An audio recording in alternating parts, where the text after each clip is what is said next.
Come on, Livingston. We gotta go on and on and on. Together we can make it. We gotta go on and on and on. Come on, Livingston. Knocks it through. Mullen bursting into the box. Josh Mullen. Together we can make it. Mullen's ball across, it's turned in! It's Pittman who's got it! Livingston leads! Road is long. Can they get the ball back in? O'Brien. Lead! And Livingston have the lead! Man, can score. If we march together. The full-time whistle blows and David Hayes celebrates! And the Livingston fans join in exultation. Come on, Livingston. Livingston have the lead against Rangers, and they are certainly rising to a few occasions on their return to the top flight in Scotland. Come on, Livingston. We gotta go. Hello, you're listening to Talk Livi, the podcast that is dedicated to West Lothian's finest football team, Livingston Football Club, and proudly sponsored by Starna Apparel. My name's Euan, and I'm joined by Angus. Angus, mate, how you doing? Hi, Euan. I would just like to welcome everybody to the most depressing episode of the Talk Livi podcast. I think that sums up all feelings. Yourself? Thanks for tuning in, as always. It's the hope that kills you, isn't it? You know, we came out last week after, ending the run of results against Wraith Rovers in the Cup and coming into two really big games. There was positives to cling on to, and yeah, it's come shattering down. But really, I mean, we'll get into it in more detail as we go on to the podcast, but weirdly, bizarrely more content with our performance. It'll be a very strange analysis of these games, but it's a bit of a flattener. And add into that, our women's team succumbed to a defeat up in Perth as well, which by all accounts from comments that you've said to me wasn't a particularly great performance either. So this one's going to be back to full of joy and yeah. This might be the most depressing football podcast that's ever been recorded. Not even just, under this channel, across the whole board. Like, there can't be many more. Yeah, it's going to be a rough ride, guys. Buckle in. But as always, search for Talk Livi on your preferred podcast streaming site, where you can follow or subscribe so you don't miss an episode. You can also catch up on all our episodes that we've done to date as well. We'll kick things off by discussing our latest games, as it was disaster against Dundee and then frustration against Ross County at the Tony Macaroni Arena. Our women's side were on the road as they travelled to Perth to take on St Johnstone, but it would end in defeat for the Lionesses. And finally, we'll look ahead to the tough away doubleheader as we travel to Govan to take on Rangers at the weekend before a midweek trip to Ayrshire for El Plastico against Kilmarnock.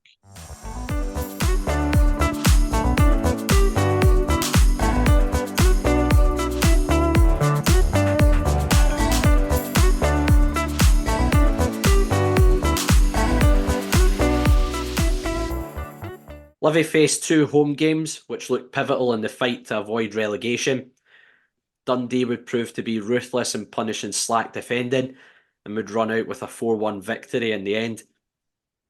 Angus, how were you feeling after this one? Because I was really conflicted with how I felt after the game, to be honest. I was content with the team selection. It was great to see are probably more creative and attacking influences in the side. A three in behind Anderson and Mackay, Kelly, Bradley.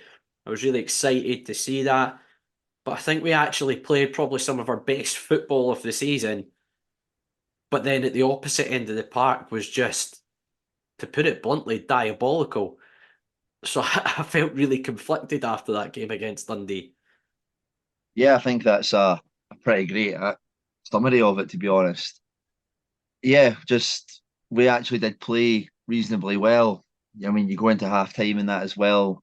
We give away a poor goal. We really need to be clear in our lines in that kind of area. We miss a yet another penalty.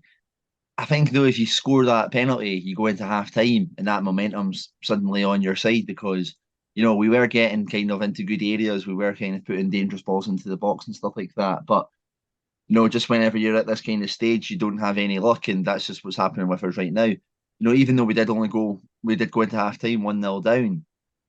I do think that it was fairly positive, and that we're still very much feeling like we get into the game, but the capitulation of the defence has cost us dearly here, and there's no beating around the bush with it. It's absolutely atrocious. I mean, you're looking at all four of the goals essentially that you're like something should be done better. Two of them we need better clearances. The third one, we have two defenders running towards the ball. The goalkeeper kind of coming out as well. None of them get onto it. I know there's like claims for like a foul in the build up and stuff like that, but I also don't look at that situation and see somebody taking leadership and going and taking responsibility themselves. And in all honesty, Euan, losing the game, if we'd lost that game 2-1 or that, would we be disappointed? Yeah, but with the performance, you'd probably take some positives from it and look ahead to like the next game and stuff like that. Losing 4-1 though at home to, let's face it, like Dundee are having a good season. They're not a team that you should really be losing 6 goals to in 2 games at home this season to be honest with you.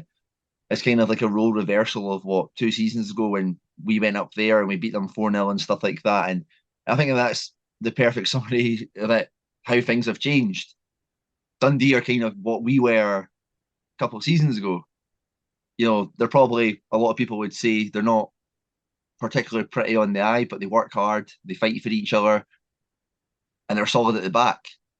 What we would do right now for the likes of a Shaughnessy or something like that in that back line to really take kind of leadership in all honesty and kind of defend just first and foremost. But yeah, fair play to them. They were absolutely clinical, and there's a reason why they're doing so well in the league this year. Tony Docherty deserves great credit for that. But yeah, for us, we've only got ourselves to blame. Yeah, absolutely. Essentially, the key differences in the game is you had at one end of the park, Dundee were clinical, and at the other end of the park, they had an assured back 3, back 4, depending on when they tweaked their shape in the second half. And that's 2 key differences in the game, which have proved very important in the final outcome. But I thought we started off very good in the game. Thought we showed some decent patterns of play, that inside channel ball, try to get in for the fullbacks like Brandon, especially for Penrice on the left-hand side. There was a good little couple of phases of play where Stephen Kelly was dropping off from that kind of number 10 position a little bit deeper and trying a little clip ball over the top. He tried that maybe 4 or 5 times in the game. Fortunately, we were caught offside with 2 or 3 of them, but again, you could tell there was a pattern of play when we got the ball and we were trying to work the ball into certain areas. It's the most I've seen us do that for months. Dan Mackay had a very good chance where he was put in behind by Bruce Anderson.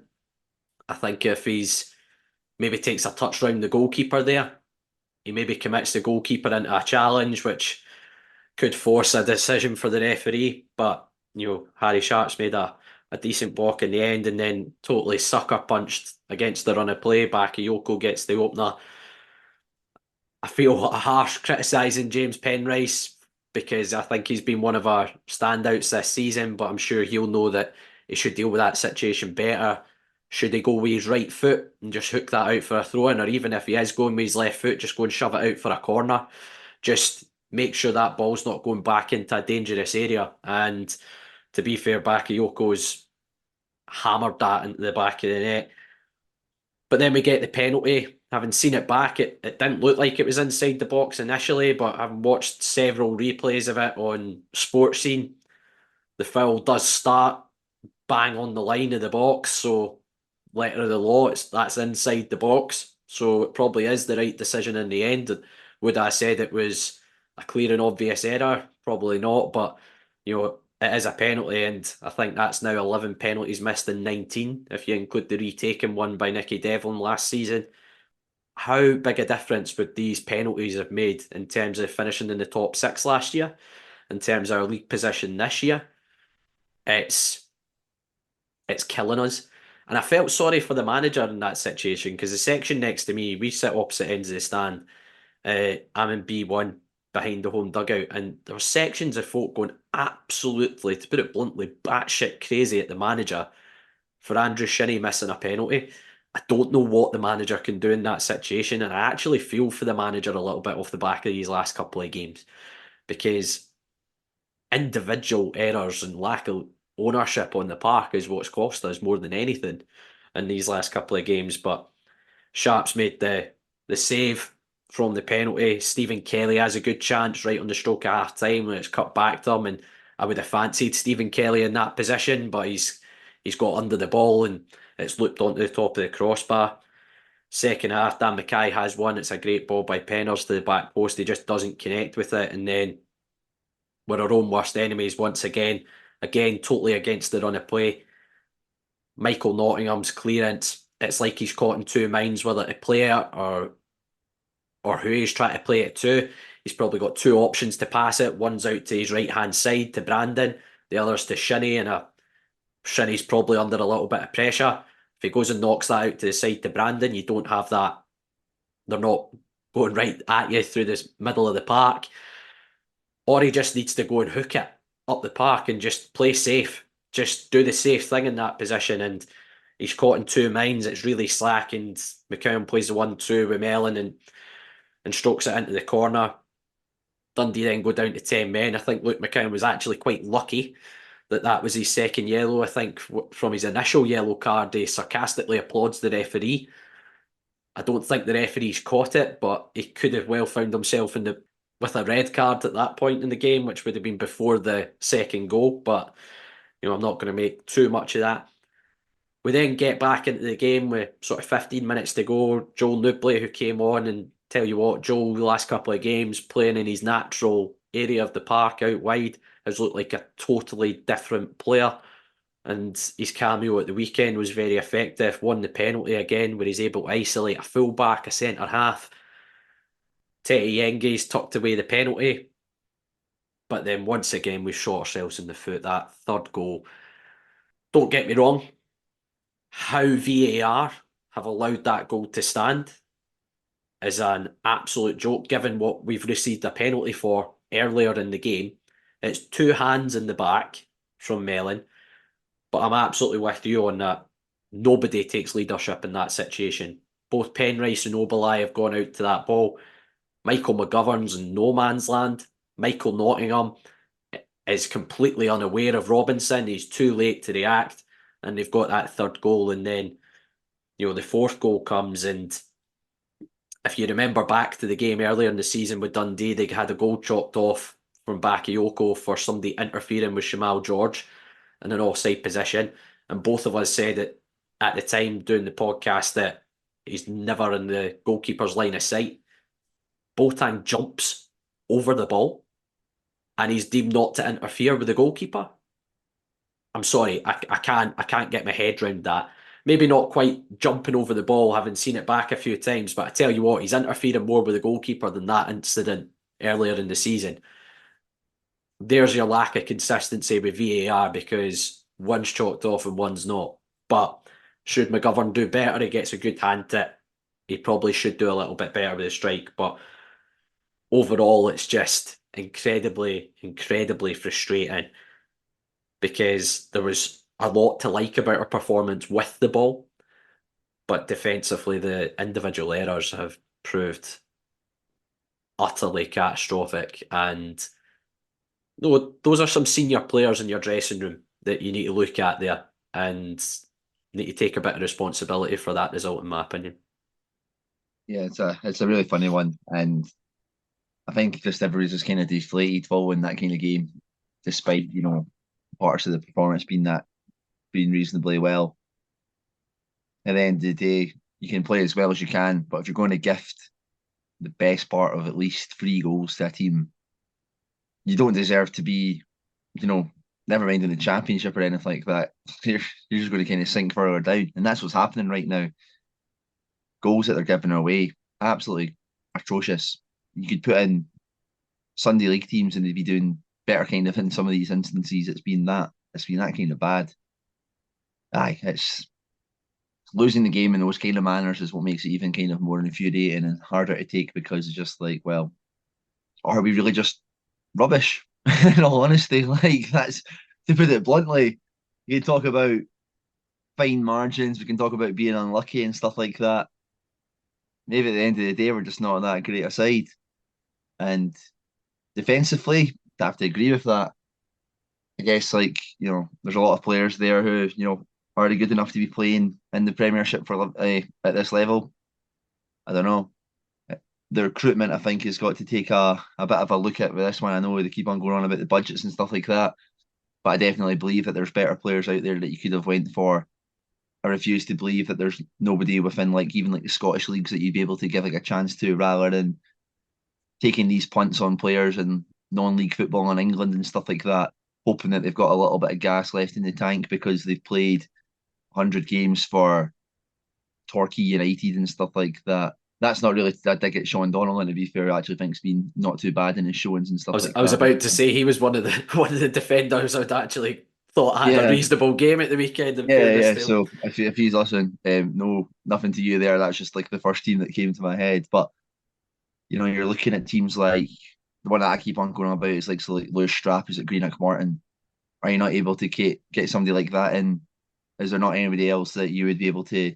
Any young players coming through? Is there nobody playing for Queen's Park, playing for Raith Rovers, playing for Dunfermline Athletic? Is there not anybody within those kind of sides that you could get in, and maybe with like the coaching staff and that could turn into a Premiership player? Not saying that they need to be like the finished article and all of that, but the players that we've brought in, to be quite bluntly, right now, he looks like so Nottingham, like so Welch Hayes and that, like, they're not at that kind of age of their career where you're going to be kind of properly developing them. You're bringing them up here, I'd imagine, on reasonable kind of money in that. In the instances of like Welch Hayes and that, you're not even kind of playing them or giving them the kind of chances that they merit. And then with likes of this, it's just not going well there. You also have to look at, we've got Morgan Boyce who's on loan at Inverness, and Inverness fans are raving about him, to be honest. They keep on saying, that's like that classic thing on Twitter, and it's like, nah, like, you wouldn't want him back. He's not doing very well. Obviously, meaning that he's excelling very, very well under Duncan Ferguson. Another one who some fans took to, like Luigi De Lucas. Is he worse than some of the options that we're playing right now? It's been deemed so by the people making the decisions, I guess. So it's a hard one to take in that instance, but I think the recruitment has been not great. Yeah, I mean, to try and look at some form of positive from the weekend, I know it's very difficult given the result, but I do think it's the best football we've played at home the majority of the season. That's obviously before we talk about the Ross County game, where I think we played some very good stuff, in particular in the second half. But I was really excited to see Stephen Bradley, and I thought he had a very good game at the weekend. I thought Stephen Kelly showed flashes of quality as well. It was good to see Joel Nubley back to what looked like his old self, but I think that has a lot to do with the fact that we played a formation that suits him. I would say Sean Donnellan had a very solid outing at right back against Scott Tiffany. I don't know how much Jamie Brandon deserved to be dropped from the starting 11 off the back of his performance against Raith Rovers, but that was obviously a decision made. Personal thought on Sean Donnellan would be, I don't think he offers as much as a full-back as Brandon does. Could you put him in one and play him as a centre-back? I know Davey spoke about that as playing a back three and a right-sided centre-back. I think there's potential in that going down the line. But yeah, it's very difficult to look at the positives from that. But we'll move on to the 6-pointer that was Ross County, and we're recording Wednesday morning. This was last night. And it's just filled with frustration again, isn't it? This one. Yeah, very much so. I mean, again, it's going to sound like we're repeating ourselves. Decent attacking play, creating a lot of opportunities. Maybe in this instance, there's actually more that you're bewildered that we haven't taken chances falling to the players that you would want them to fall to in many instances and not taking them. And then again, defending costing us quite dearly. Very, very hard to take this kind of one again. Positive start, but you look at it like, is it Danda gets the ball out wide? It's just one long pass into our half. Simon Murray's able to pick up and just run forward, and nobody gets near him. He's able to fire a shot away, and it's a goal. Are we hoping that the offside flag is going to bail us out? Perhaps so, but with VAR, it's shown that it wasn't offside, and the goal stands. Again, to me, I think that the defence has got to hold their hands up in there, and it's again nobody taking responsibility. Michael Nottingham starts to come over. Ayo kind of goes over, so Nottingham goes back. But there's not a single challenge made. There's not enough pressure put on the player whatsoever. I don't think a player should be picking a ball up in such kind of an inconspicuous area to then just come off and score straight away without anybody properly closing them down. It's ridiculous, honestly.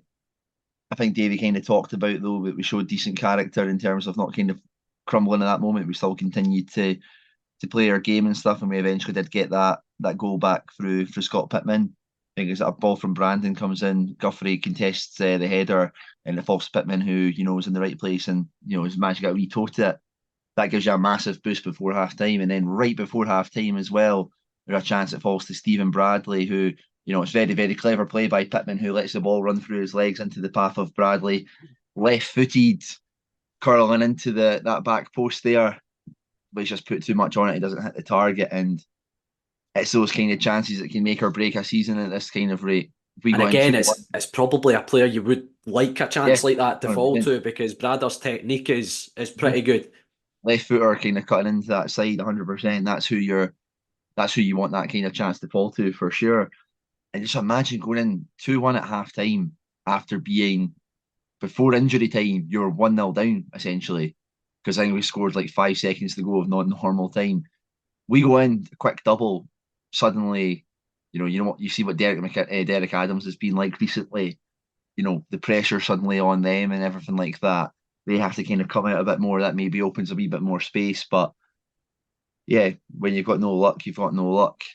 Then we have, like, in the second half as well, another couple of good chances. There's one Pittman on the edge of the box that, again, we're not even hitting the target there. So, it's not really kind of something you can, it's not a goal scoring kind of threat because of that.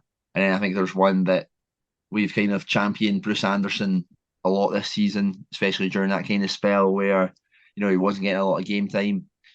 He's probably got the gilt-edged chance that he's always been kind of hoping for, the one that he kind of sees like kind of sleeping all of that, and has managed to put it wide.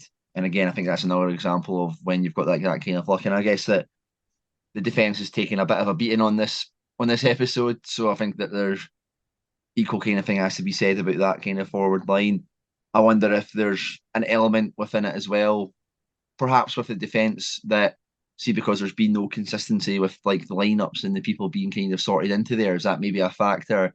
If you've got Bruce Anderson who's been playing the full season, playing in a system the full season, does he finish that? I would maybe think so, if there's been that consistency to his game, that he's in that kind of mood and everything like that. We've been chopping and changing everything, formation, player, personnel, like everything's just kind of been all over the shop, and I guess that's maybe affected the rhythm. But at the same time, this is professional footballers, and they should be capable of taking some of these chances that we've had there. And when you don't take these chances, Euan, a mistake can cost you truly again. Ross County kind of break, cross comes into the box, and God knows what our centre half's doing, just letting this ball kind of bounce by him. I think this is absolutely criminal defending. This might be one of the, I don't know if it's as bad as the third one against Dundee just there, but why is there not an attempt to clear that ball in that box there? And, Simon Murray is a very proven striker, and, he must have been licking his lips when he's seen that, we've not even dangled a leg at the ball to kind of deflect it. We've just let it go right through us, and, he's been able to have a shot to fire in. And yeah, kind of scunnered with that one, to be honest with you. Have all those chances, and then suddenly we're just more than happy to give up on ourselves. It's just, watching that is just, it's just hard to believe. But I guess we're in this situation, so we're kind of used to it.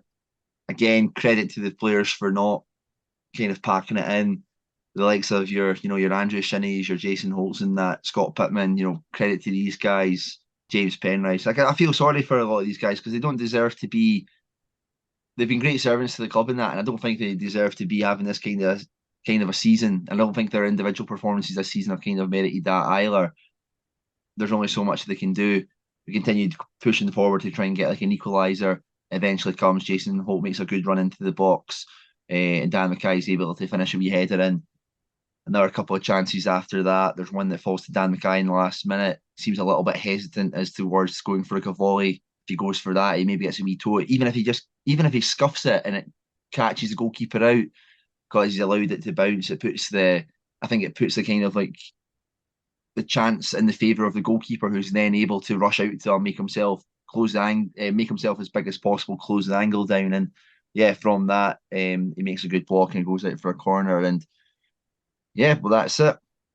1 point from those last two games there. I think we were talking about it that a minimum of 4 points were kind of needed.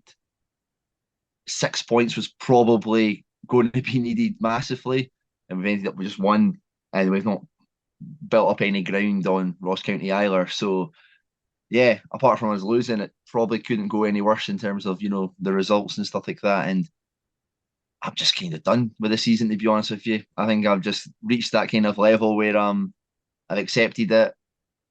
Just finish it now. Yeah, I think this podcast is essentially resigning, and the optimism's really drained out of us. And we'll come on to talk about the games we've got coming up. I think that's why these two games are so important, because you're going away to Ibrox, you're going away to Rugby Park, which Kilmarnock have made a bit of a fortress over the last couple of seasons. So they're going to be two incredibly difficult games to pull anything out from. And we're running out of games very quickly. And I don't see where we get back into this. To touch on the kind of main talking points in the game, the opening goal from Simon Murray, you're right, it's so simple. It's a ball down the side from Yandanda. Nottingham has to come across in that instant for me. He has to go and close off the angle for Simon Murray. He starts to, and then drifts away, as you say, because Oblai's got close, but he still needs to go and cut that angle, in my opinion. And to be fair to Simon Murray, it's a very good finish. And personally, the starting 11 set us off on the wrong foot in this game. And this isn't a dig at Curtis Guthrie, it's more a players who are playing under pressure and going for the easy option. And when Curtis is playing, I think it's really natural to just go direct and go long and try and play off second balls. Whilst when you play Anderson with this particular formation, I think it encourages you to get the ball wide, get into areas, try and create openings, try and get to the byline, try and get cutbacks, entries into the box, as Davey would say. And I felt we kind of, albeit the goal does come from Curtis winning a flick on, but I felt we were going direct a lot. Whilst there was the odd occasion where we got the ball down and we were cutting County open fairly comfortably. There was one instance where Oblai stepped out after they'd got that goal and had an effort which went just past the post. But again, that was getting the ball on the ground, being confident, playing the ball between lines, and we cut them open fairly comfortably. And we do get that equaliser, as you say. Again, it's through patient play. We've worked the ball into an area out wide to get the ball into the box. Instead of just going direct from our back four into Guthrie, we've worked into a decent area to get a cross in. Brandon's got the ball in on his left foot. Guthrie's done well to win the ball, and Pitts, as we talk about with Scott Pittman, when he's not got time to think, he's actually quite effective as a finisher, and it's a one-touch finish. It's no time to think for Pitts, but he's got his back in the game. And as you say, that chance right on the stroke of half-time, I would have fancied Stephen Bradley to at least hit the target and make the keeper work, but he's put it past the post. Michael McGovern made a decent save from Jordan White in the second half. You mentioned that chance for Pittman on the edge of the box. The one that looks very gilt-edged is Bruce Anderson, but I think Bruce's blushes have probably been saved because Dan Mackay, having seen it back on Sports Scene, is offside in the build-up. He comes back and meets the ball to then go and get into the wide area. So I think you would have seen VAR get involved and rule that goal out had Bruce hit the target. But at that point, we were unaware of that. And what did Ross County do? they go up the park and punish us. They've not done an awful lot in the second half in that game, and they've punished us severely. And as you say, Michael Nottingham, why he's let that ball run across him, I do not know. He has to go and meet that ball, get something on it, get it into the middle of the park. Just go and meet that ball and deal with the situation. He's let that ball run across, and Murray's, as you say, licking his lips at that landing Tom at the back post. But again, you need to credit the players for digging in and getting back in the game. And I actually think we worked the equaliser really well. Penrice initially gets the ball into Joel Newbley. You see Holt running off the ball. He's constantly on the move in that build-up. It's a nice little quick ball by Newbley into Holt, and he hooks it into the middle of the 18-yard box, and Dan Mackay goes and meets it. And I actually think Borthwick Jackson has probably helped because he's tried to clear it as the keeper's diving, and I think he's probably actually helped that into the back of the net in the end because he's got in the keeper's way. But then we have a chance right at the death, and if Dan Mackay goes and meets that and squares that, Bruce has got a tap in. Bruce has got a tap in, he's got an open goal. I think, as you say, it's that little bit of hesitation from Dan Mackay that gives the keeper an opportunity. But if he goes and just meets that ball, even commits the keeper, comes back inside, the keeper needs to maybe make a challenge. You never know what can happen in that instance. But that, for me, was, again, two defensive lapses in concentration have cost us so dearly. And we've created ample opportunities in that game to go and win that game of football, and we should have. And this is the big thing. I feel like we are needing to work really hard to get goals this season. We're needing to work really hard to get opportunities and goals. And whilst at the opposite end, we're just gift-wrapped opportunities for teams to go and punish us. What I will say, though, is having seen us play a 4-2-3-1, which we've cried out for on the podcast, and the manager made comments about it during the week, that you can't keep doing the same thing and expect a different result, i.e. the definition of insanity. And I'm glad that penny's dropped, but for me that penny has dropped far too late. And I'm now resigned to watching us in the Championship next season. I can't see us getting back into, what have we got, 15 games left of the season? Are we realistically going to go and win 5 or 6 games? Unfortunately, I just don't see that happening, given that we've only won 2 in 23. Had we played like this from about the tail end of October, where it started to come unstuck, where it started to show that this back three, this trying to stop teams wasn't working, I think we'd be in with a right fighting chance right now. I think we'd be right in amongst Ross County, St Johnstone, Motherwell. No saying we'd be out of danger, but we'd be right in the mix, in my opinion, because we would have been creating opportunities. We would have been creating chances to win games of football, whilst we've been playing in a manner which is to not lose games of football. And inevitably, if you go in with that mindset in games, it's going to take one goal. And that's what it's been. It's been one goal a lot of the time. There's not been a lot in these games. And I feel like that comes on the manager. That stubbornness to stick with that system comes on the manager. But I feel for Davy in these last couple of games because players need to take a bit of ownership on the park. I think there's been some really positive individual performances over the last couple of games. I think Joel, as I say, has looked much more himself. I thought Jamie Brandon last night was fantastic on the right-hand side at fullback. I thought Andrew Shinnie with the armband looks like a totally different animal. And I've been really impressed with Andrew Shinnie. I think he's shown great leadership over the last few games. You obviously take out the penalty miss in the Wraith Rovers and Dundee games, but I think he's shown tremendous leadership in those games. And it's just been nice watching us create opportunities and look like we threatened to win a game of football. And it's really bizarre coming away from these two games because obviously they're must-win games. You need to pick up 4-6 points to really stand a chance. But if we play like this between now and the end of the season and go down, at least we've given it a bash, is the way I would look at it. At least we've gone to try and win games of football and turn this round. Had we persisted with how we were playing before the turn of the year, I would have been utterly miserable watching us between now and the end of the season. But at least we're going into games and we're trying to cause teams problems and try and win games of football. But as I say, I think this realisation has come too late. Yeah, you're definitely right. You look at that spell of, what was it, 6 or 7 games, and you could count the amount of shots on target we'd had on one hand. That has screwed us big time. You go into some of those games, we've only lost a couple of them by 1 goal. Not saying you win them, but you might nick a goal there, and then, the likes of what we're talking about with likes of like Bruce Anderson and that there.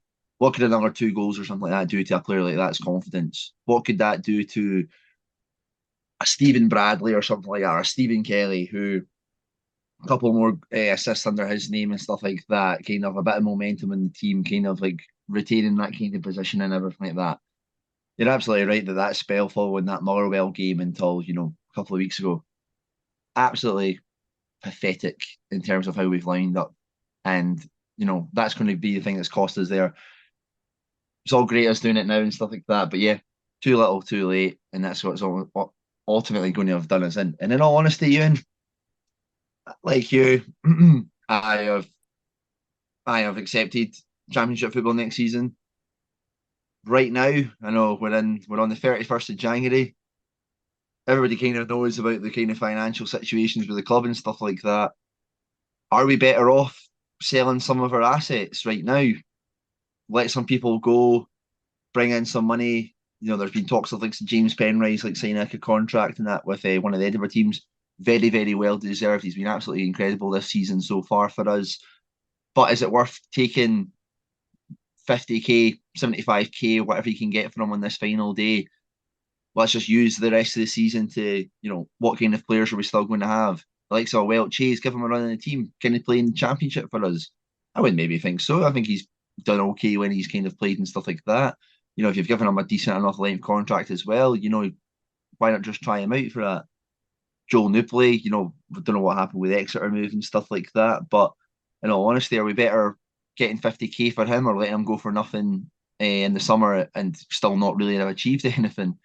I know that this might seem very, very defeatist, and people at the club and that will be thinking that, we're still not down and everything like that. But I think just the kind of, and I'm very, very aware this is an extremely pessimistic view of it, but would it be better for the club in the long run to go this way? Yeah, I mean, you kind of touched on the financial thing when we were recording. It hadn't really been made public, and I think the club, not long after we finished recording, released a statement with regards to the court case with Neil Rankin, and I've seen John Ward on Twitter kind of saying that was the main case that they were probably worried about and could be catastrophic if they were to lose it. But I believe Neil Rankin was looking for close to £1 million out of the football club. It's absolutely nowhere near that figure. I think it's going by what little whispers I've heard, it's around the 100k mark was what the settlement figure was in the end. So that's for me is a huge win for the football club. And it's one of the gremlins that has been hanging around the football club for a while now out the door. And hopefully any of these other court cases, it's kind of a similar outcome at the end. And then we can get back to that kind of focus with on the pitch. I'm in two minds with you. Do you look at a fire sale and just try and cash in on what assets you've got that have got 6 months left on their contract? As you say, James Penrice has been linked heavily with Hearts in terms of a pre-contract agreement. Depends what Hearts are probably looking for. I know they've tied up a pre-contract, it appears, for Jan Danda as well. Would they rather Jan Danda between now and the end of the season, or a left wing back when they've got Alex Cochrane there? I think Hearts would probably go for Danda if they could muster the finances to do so in that situation, but give them the option essentially with Penners. And I think that's the thing. Like, even if you have to then cut the price again, are we better just being like 20k? You can have them now, because what's the point?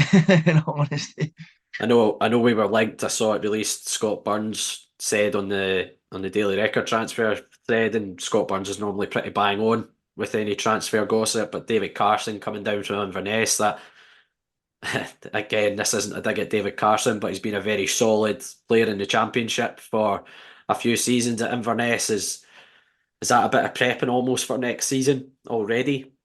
yeah, midfielder, yeah. Yeah, centre mid can play it right back as well. So I would definitely say that that's an eye for, because you look at the midfield that we have right now, that's not the issue.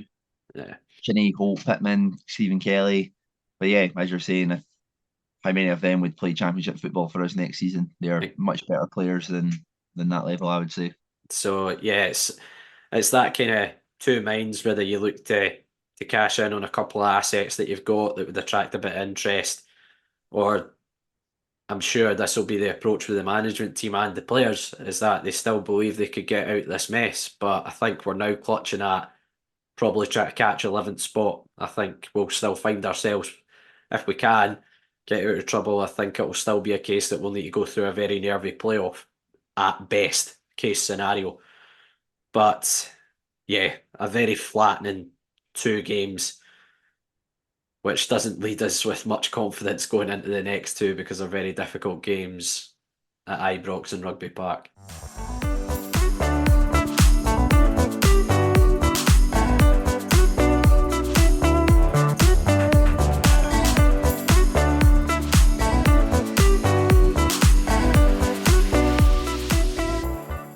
We're delighted to have Strana Apparel as sponsors of Talk Livi.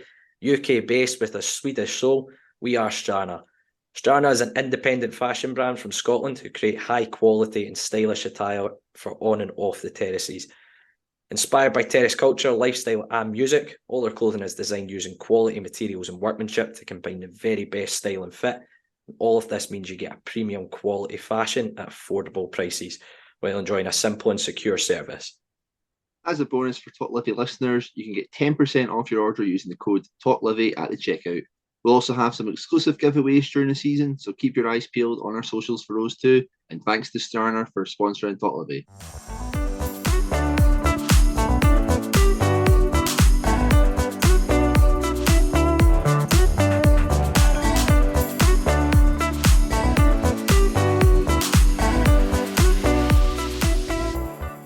The Lionesses travelled to Perth to take on St Johnstone and try and carry on their recent good form.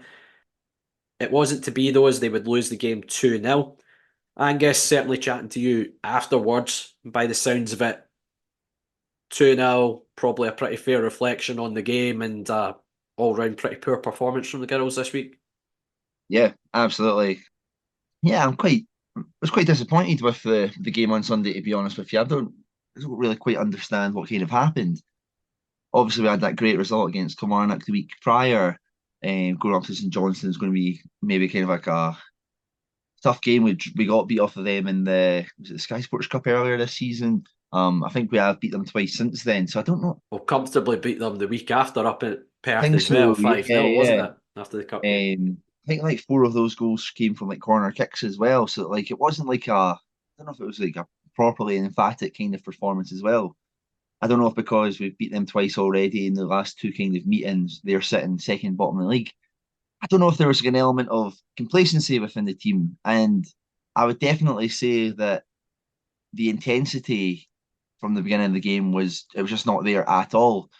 St Johnstone, I'll give them great credit. They were definitely up for it and really took the game to us. And they opened the goal scoring in 4 minutes, and that entire first half, when they completely dominated the game, we really struggled to do anything of note. And it was really quite odd, to be honest with you. I think it's probably comfortably the worst first half performance of the season so far. And yeah, I think that the team will be, I think there was a lot of frustration and stuff like that, and rightly so, because nothing was really working. I don't think that we maintained the ball very well at all. It just seemed to be like we were passing the ball out to the back and we were hoping to kick it up the pitch. It was not working. Nothing was being changed to kind of influence it. Nobody was really kind of being able to get on the ball. We're making a lot of slack kind of mistakes and stuff like that, which allowed them to get in. And to be honest, St Johnstone scored two very well worked goals. The second one in particular, Euan, I would say is probably the best goal that I've seen scored by a team this season in terms of the passing play. There's a lassie, number 6, I think her name was McLean. I thought that she was incredible, was the best player on the park. And she wasn't even doing anything like incredible. She was just sitting in the middle of the park and she was just picking the ball up, keeping it, playing nice little easy passes and all of that, making the right decisions. It wasn't as if she was doing wasn't as if she was running through the entire team, firing in the Almost, top corner. almost a bit Neil Lennon, Scott Brown like from Yeah, their like kind of heydays at like Celtic, just 10-yard passes, keeping things yeah, ticking yeah, over. like a bit of like a Busquets performance, in like a lot of ways. Just kind of keeping the game ticking over, winning the ball back, giving it to the players who would cause like damage and stuff like that. She got the first goal, and then she played the very very crucial pass for the second one as well. And I think that's something I'd just love to see us doing a little bit more. I think in the game on Sunday, we really, really just kind of went long at every opportunity, and it's a tough shift for the strikers, I'll tell you, having to kind of chase those kind of balls, and it must be frustrating for the rest of the team though as well, because you get the ball into that kind of area, and it's just kind of constantly coming back on you. And yeah, in all honesty, and that's kind of all that really kind of happened in the game. I see that the St Johnstone goalkeeper made like the team of the week in the SWPL, and I am quite surprised at that. I think it said that she made 5 saves, but there's not really any chances of note that we actually had. The only one I could think of was a cross by Emma McFadden was met by Ashley Elizabeth, who I did think came on at half time and did make a bit of an impact. Looked very, speaking about that intensity that was lacking in the first half, Ash was really, really getting stuck in, running all over the kind of park, trying to create stuff, but we weren't really creating any kind of chances. So I was surprised to see that the St Johnstone goalkeeper had made it into that 11. But yeah, I think perhaps this is just one of those games that, a lot of teams have them where things just don't come off and stuff like that. But yeah, I think we'll need to play a lot better than that, because, we've got ourselves into a really, really good position. If we play like that against Gartcairn this weekend, who have had a bit of a revival, then, a similar thing could happen in all honesty. But I'm sure the team will be back in training and, try to right those wrongs. Yeah, as you said about Ashley Elizabeth, if I'm right in saying she got player of the match from Livy's perspective, so it shows you that she obviously made an impact when she came on in the second half, and probably tells you how poor the side had played in the first half, that Ashley's only been on the park for half the game and has been deemed the player of the match. But you mentioned that kind of complacency, but we've managed to beat Kilmarnock last week, a massive kind of head-to-head in terms of looking at a promotion playoff come the end of the season, and even try to cut the gap to Queen's Park at the top. Do you reckon there was an element of complacency, and was there any sort of changes that you think impacted the side a lot at the weekend? I'm not too sure. In kind of a lot of ways, it kind of echoes the game. Our first game this year, we played Stirling, and we gave away like a very, very poor goal within like the first kind of 5 minutes as well. So it's something that's happened maybe in a few games recently that maybe has to be kind of looked at. I don't know if there's just kind of poor decision making or that on the park, or that has kind of led to that. I think against Stirling, you've maybe got away with it a little bit more because they've not had as much kind of quality.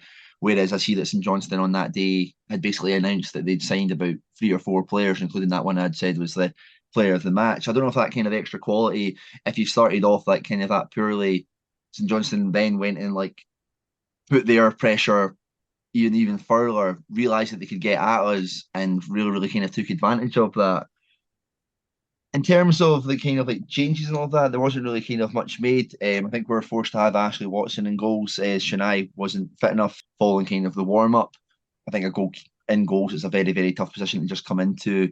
And I don't think Ash was kind of helped out by, having been exposed to a one-on-one in the first kind of couple of minutes of the game, which has led to a goal. But I do think that she held herself well. She made a cracking save to deny a one-on-one, which would have made it 3-0, I believe, at the time. Perhaps maybe a little change in shape might have done if the back three wasn't working, like with the wing backs, maybe could have shifted to perhaps like a 4-3-3 kind of thing, or like even like a 4-4-2. So you've got a wee bit more support for those strikers, or you just have more people in that area. As you're choosing to go long, you can have at least kind of 4 players kind of advancing into that area to retrieve the ball, rather than having like Vary and Lauren just kind of like constantly doing shuttle runs trying to get onto it for like, and ultimately not getting it. But yeah, perhaps that was kind of the issue, is that there wasn't really kind of much change made during the game, I would say. I think everybody could see it wasn't going well for us, but there wasn't really kind of anything done. There were a couple of changes at half time and stuff like that, but ultimately the kind of like system remained the same. I think we did end up going to a back four at the end, just because we're kind of chasing the game. I think St Johnstone were ultimately sitting back a little bit. Again, we weren't able to create anything. Well, it's obviously a very disappointing result given the positivity after the win at Stirling after the winter break, and then obviously that big result last weekend against Kilmarnock. But who's up next for the ladies? It's Scottish Cup action as we've got Gartcairn. I think that the round after this is the quarterfinals, which is quite massive. If we win through this, you're probably talking that you've got an SWPL one side, which could end up being Glasgow City, or Rangers, or Celtic, or a Hibs, or something like that. So, yeah, that's going to be an interesting game. Gartcairn have they've bolstered their squad. I think they've made multiple new signings that's got them, two good wins. I think they beat Queen's Park, who are top of the league, which tells you everything you kind of need to know. Can't remember who they just played at the weekend there, but I'm sure they picked up the 3 points as well. So it's going to be a tough game. Yeah, it's one that should probably be an entertaining one, but yeah, hopefully they were back onto our form where we're all up for it, and I'm sure the Lasses can turn everything around.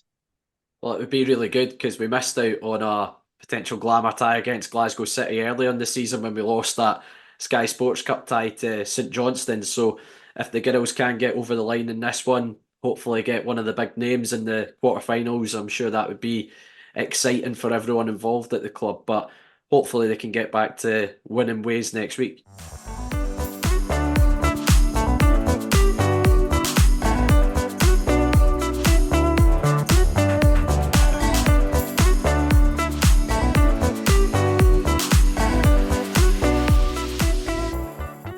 Next up for the Lions is 2 daunting away trips as we first travel to Ibrox to take on Rangers.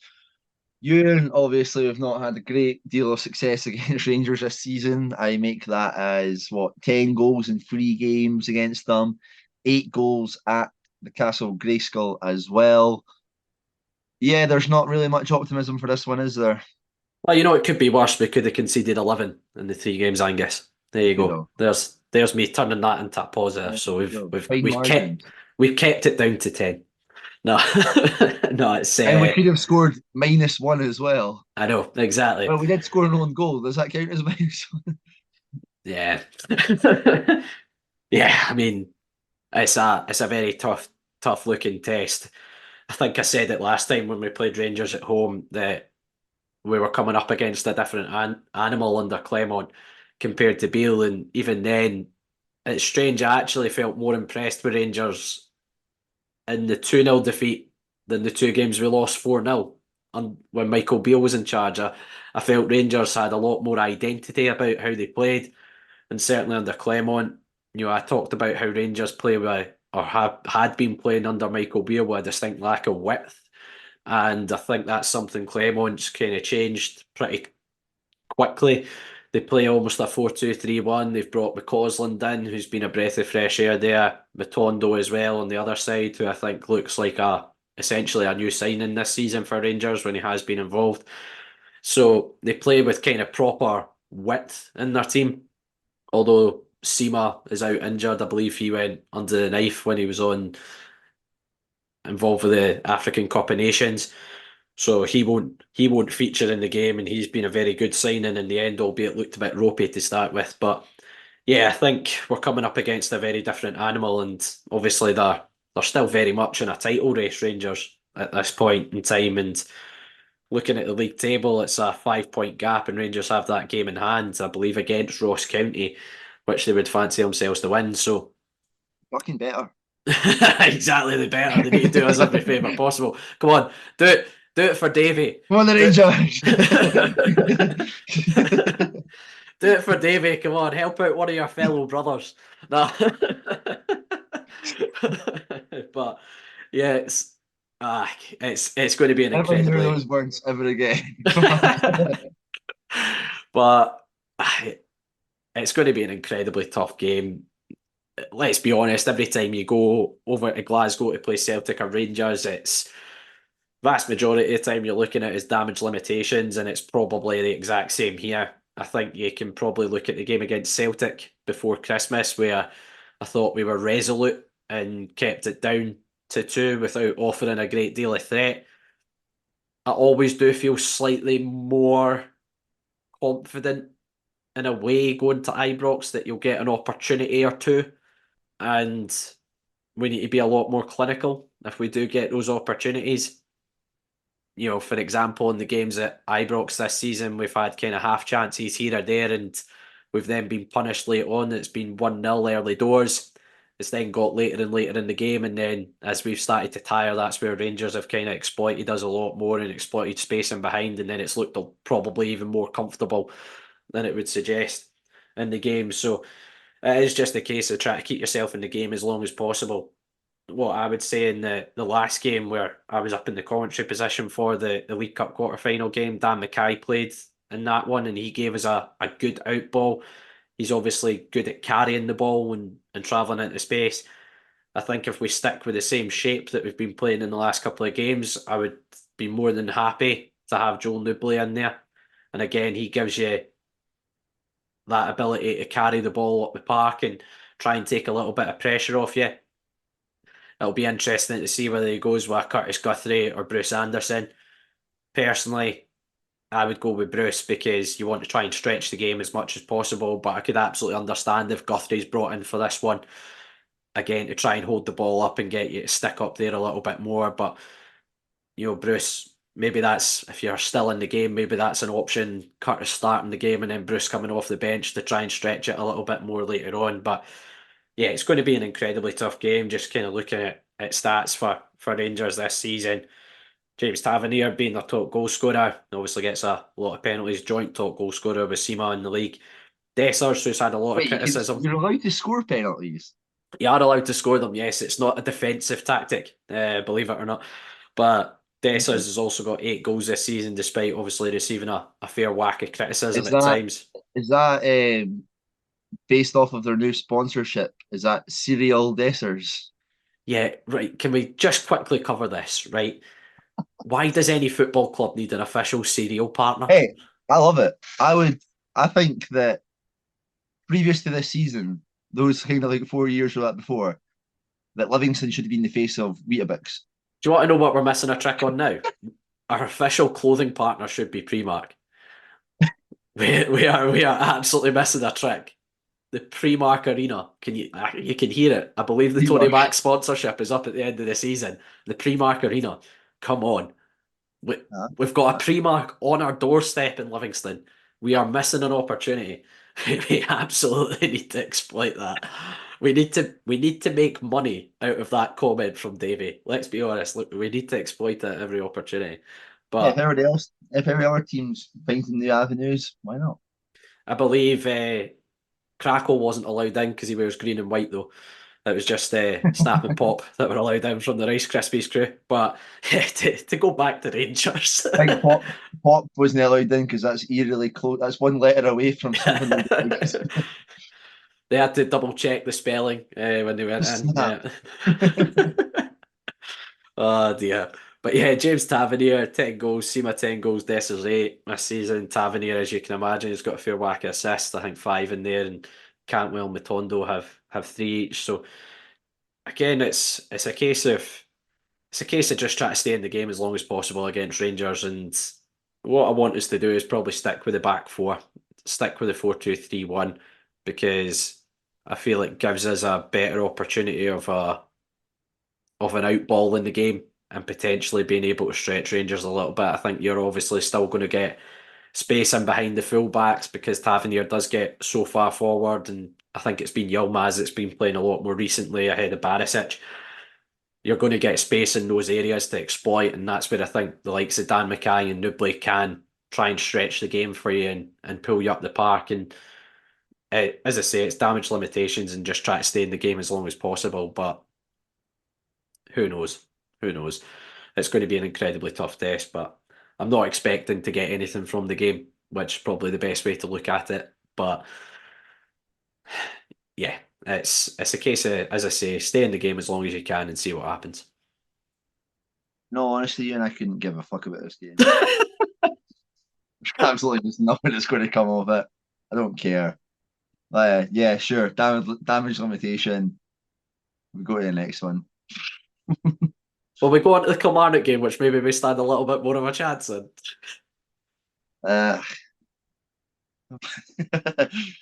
struggling to get excited for that one as well, to be honest. I say stand more of a chance in that We've scored in the against fact- them this yeah, season, and in the we've fact that they're not, a global juggernaut of a football team. They are, however, a very good side still, and Derek McInnes has done a wonderful job, and they've got a number of threats who can really, really punish us like they did earlier this season. They've been so good at home as well. Again, they're a team that we were liking a couple of years ago with that big home record and that as well. You've at least got the two dualities of the successes of the plastic pitches coming into play, though. So fans will be unsure as to whether it's harming the team or whether it's giving them an advantage. I think that their tiny little pea brains will be imploding at the thought of that. But yeah, I think I've been. you have just given up now, eh? Thanks God. Absolutely head loss. Absolutely head loss. Nah, it's going to be a very tough game once again. We talk about Kilmarnock's home record over the last couple of seasons. Just from this season, they've 22 points on the board at Rugby Park. From 12 home games, 6 wins, 4 draws, a couple of defeats in there, but overall, very, very strong home record yet again. Vassell was a player that caused us a heap of problems in the game at Rugby Park last time. I felt him and Watkins absolutely bullied our back three in that game. And Kelly have kind of alternated a little bit between a 4-4-2 and a 3-5-2 at times this season. So it's quite difficult to predict how they'll set out in the game. But I can imagine the vast majority of their threat's going to come through Danny Armstrong, who's playing out on the right-hand side, regardless of that shape. And I saw a stat that Pyan Bovril put up. He's put the most crosses in this season out of any player in the league. And I think that kind of tells in his assists, 8 assists this season. Matty Kennedy plays on the other side, has got 3 for himself. So I would expect a lot of crosses coming into your box in this game. I'm hoping that doesn't tell us to revert to a back three to deal with all these entries and just put in tall personnel to deal with it. I think we need to try and go into the game and really focus on what we've been doing well in recent games, because yes, Kilmarnock have had a fantastic season, but they're not world beaters at the same time, and we need to try and go in and, let's be honest, out of these next 2 games, which game do you fancy yourself taking points in? It's more likely going to be this game against Kilmarnock than against Rangers. So, not that I'm expecting to go to Rugby Park and win, by the way. I can just looking at your face over the Zoom chat, you're looking at me as if I'm absolutely demented. Hey, the last time we went to Rugby Park, not on the weekend, one of the most fun games of. It's probably the last time I experienced joy at a Livingston game, to be honest. Oh, God. The last time I experienced joy, you're like a Dementor from Harry Potter just now. Sapping all the joy out of the world. Honestly, Cutting about in your black cloak. I'm going to turn this off and put like some Bullet for My Valentine on and just sit in the shower. Oh dear, but yeah, it's a game. We need to start picking up points somewhere, and out of the next couple of games, that's the one that, if you're going to try and target points in, it's going to be that one. But it's going to be a very difficult game. You need to give massive credit to Derek McInnes. I think everyone knew that he would go into Kilmarnock and make them better. But I think last season his hands were tied. There was a lot of players on 2-year deals when they went into the Championship. So he was kind of stuck with the squad that brought them up. Whilst this year, I think he's been very McInnes-like, and he's brought in players that he knows, the likes of Watkins, the likes of Kennedy. He's brought Greg Stewart in the January break there. So he's brought in guys that he knows, he's worked with before and trusts, and they've got all the hallmarks of a Derek McInnes side, and I think they'll be well in the mix for the European places come the end of the season. I kind of fancied Kelly to at least get top 6 this year based off their summer business alone. I thought they made a lot of good signings, but it's going to be a very, very tough game. I know when we've played McInnes' Aberdeen side in the past, he always talks about winning the battle against Livingston. I don't think we've had those same battling qualities at times this season. So I think we have much of an issue this time round, mate. Yeah, so I'm sure he'll look at that again and he'll go, let's do the ugly side of the game well, and our quality should hopefully shine through. But as I say, I want us to go into this game and not be overly focused on what Kilmarnock do. I know that's obviously part of football. You need to look at the opposition, but I think we've done a lot of good things with the ball in recent games, and I want us to try and focus on that and how we can create opportunities and hurt Kilmarnock. But let's go predictions for both games, Angus. We'll go Rangers first. I go for 4-0 Rangers. I'll go 4-0. I don't want to be that depressing, but the Dementor is the Dementor's converted me. Struck again. Oh dear. What about Kilmarnock then? 2-0 Kilmarnock. Do it. I'm going to go 2-1 Kilmarnock. I'm going to hope that we stick with what we've been doing in recent games, and at least cause a threat at some point and grab a goal, but I think Killie will have too much for us. But yeah, two very tough games. If you can, get along to them. I think the team need the support more than ever since our return to the top flight. So I know it's difficult to get the enthusiasm up given the last couple of results, but let's try our best to get behind the team between now and the end of the season. What a rallying cry from me there as well.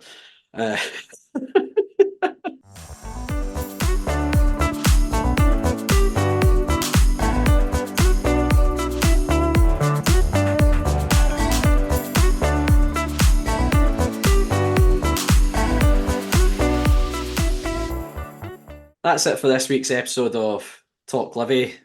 By the way, we do genuinely appreciate you tuning in every week. I know it's probably not what you want to do, given the results recently. There's not a lot of positive chat from ourselves and Angus the Dementor McGregor.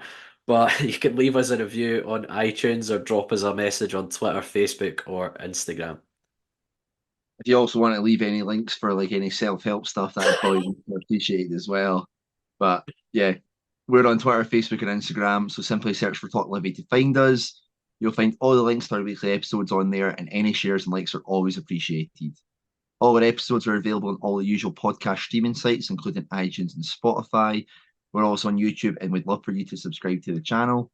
If none of those options suit you, all you have to do is head to our website, talklivipodcast.libsyn.com, where you'll find every single episode we've done over the last few years. That's it for this week, and as I say, thank you to all our listeners for tuning in as always. And I say let's hope for another great week. When was the last time we had a great week following the Lothian's finest football team, by the way? Hey, we won 2 games in a weekend, like last week, mate. Oh, yeah, fair, yeah. What about before that? It was a long time before Yeah, before that, like... Let's hope for a week following the Lothian's finest Let's hope for a football couple of good weeks.